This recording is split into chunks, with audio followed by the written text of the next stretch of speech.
ये जनाब रश पड़ रहा उस्ताद इमरान का हमाम पे आज। ये देख, ये निक्का निक्का बालक भी बनवा रहा है, हाय हाय हाय, यह देख, और बड्डेड़ा भी बनवा रहा दाढ़ी। आज पूरी रात हमाम चलेगो और चलन वांगू चलेगो। आज पूरी रात जनाब सर्वस है, क्योंकि आज बस कहवा चांद रात है।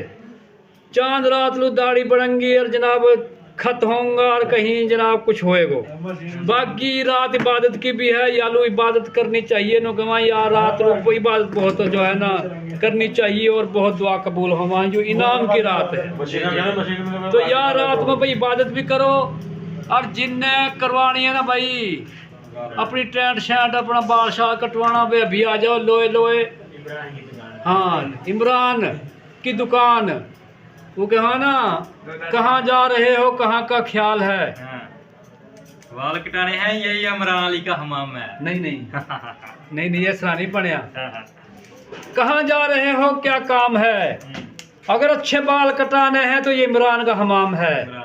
जो आगे हमाम है वो तो वैसे ही नाकाम है, अच्छा काम करवाना है तो ये इमरान का हमाम है। पाकिस्तान जिंदाबाद जिंदाबाद।